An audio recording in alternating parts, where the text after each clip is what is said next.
Hello hello everyone, welcome to Ekta की पाठशाला। एकता की पाठशाला में आपका हार्दिक स्वागत है, हार्दिक अभिनंदन है। हम हिंदी में अब पहुंच चुके हैं नेक्स्ट चैप्टर की तरफ, दैट इज समास।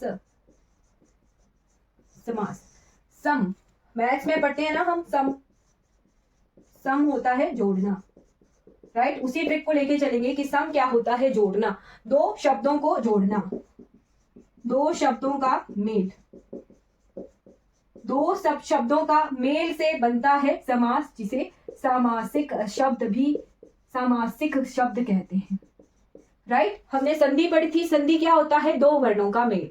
वर्ण जुड़ रहे थे, जैसे स्वर और व्यंजन जुड़ रहे थे, यहाँ पर दो शब्द जुड़ रहे हैं और शब्दों का मेल हो रहा है, उससे सामासिक शब्द बन रहा है। उसे संक्षेप भी कहते हैं। संक्षेप यानी शॉर्ट फॉर्म में लिखना। दो शब्द हैं, उन्हें जोड़कर शॉर्ट फॉर्म में लिखना, वो हमारा समास बनता है, राइट।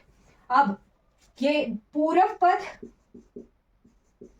जमा उत्तर पद, दो पद होते हैं, इसमें दो शब्द होते हैं और दो शब्द मिलकर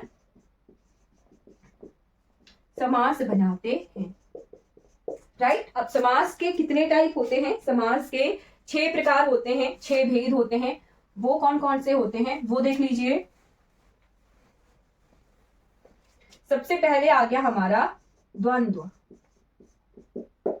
इसे इस तरह से भी लिख सकते हैं, राइट। द्वंद्व क्या, योजक चिन्ह लगा होता है या फिर जोड़े में शब्द प्रेजेंट होते हैं, यानी जैसे माता पिता, माता पिता। जब इसका विग्रह करेंगे तो माता और पिता, इस तरह से लिख सकते हैं, माता और पिता, राइट। जैसे और भी हो सकता है, काला गोरा, काला और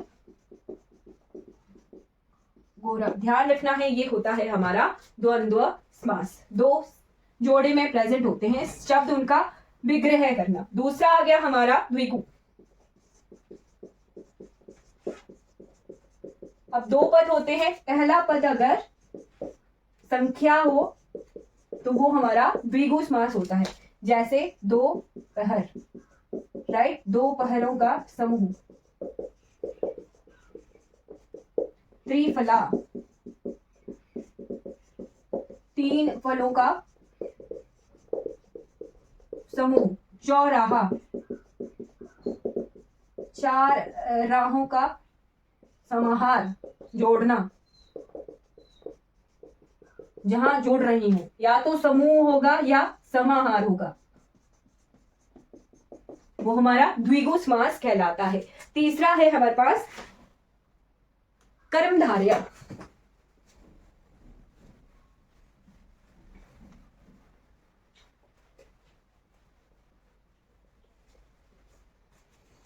तीसरा समास लेके चलते हैं, दैट इज कर्मधारय।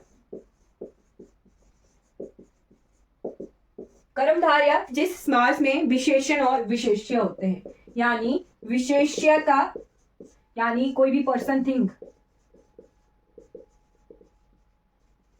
कुछ भी हो सकता है, नाउन प्रोनाउन कुछ भी हो सकता है, राइट। उसकी विशेषण बताई जाए, उसका क्वालिटी बताई जाए, विशेष्य बताया जाए, तो हमारा कर्मधारय समास होता है। जैसे आ गया हमारा लाल मिर्च,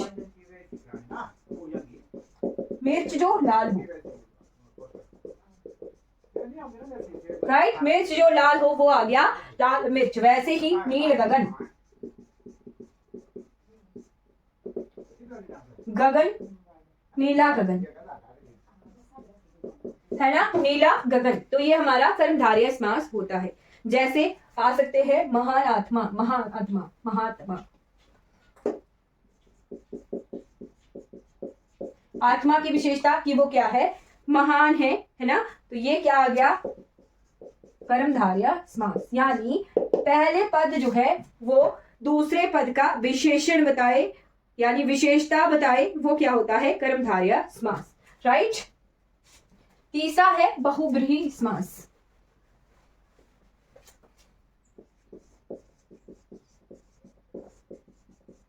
इसमें तीसरा पद प्रधान होता है, यानी दो पद हैं, वो किसी तीसरे पद की ओर इशारा कर रहे हो। जैसे आ गया हमारा गजानन, आनन क्या होता है? मुख, है ना। तो गज के समान आनन, गज के समान आनन, यानी गज के समान आनन किसी का भी नहीं, पहले का भी नहीं, तीसरे का भी, किसका? गणेश जी का। राइट। तो तीसरा पद प्रधान है इसमें। तीसरा पद तीसरे की ओर इशारा करे, कोई भी विग्रह के बाद, कोई भी समास विग्रह के बाद तीसरे पद की ओर इशारा करे तो वो बहुब्रीहि समास होता है। जैसे एक दंत, एक दंत हो सकता है, फिर हो सकता है हमारा दशानन हो सकता है, ध्यान रखिएगा, दशानन हो सकता है, फिर पीताम्बर हो सकता है, पीले वस्त्र जिसने धारण किए हों, है ना, विष्णु जी, श्री कृष्ण जी, है ना। तो वो बहुब्रीहि समास होता है, तीसरा पद की ओर जो इशारा करे वो बहुब्रीहि समास होता है। फिर आता है चौथा समास जो कहलाता है हमारा अव्ययीभाव समास। अव्ययीभाव समास, अव्ययीभाव समास क्या? जिसमें एक पद जो है वो अव्यय हो, अव्यय हो, मतलब कि नॉट चेंजेबल, चेंज नहीं होता हो, राइट। जिसके यूज करने से कोई चेंज वाक्य में ना आए वो अव्ययी होता है। एक पद अव्यय हो, जैसे यदा, नी, हमारा अनु, फिर नीर, या बहुत सारे प्रत्यय होते हैं जिनको लगा के हम अव्ययी बना देते हैं, जैसे यथा शक्ति, शक्ति के अनुसार।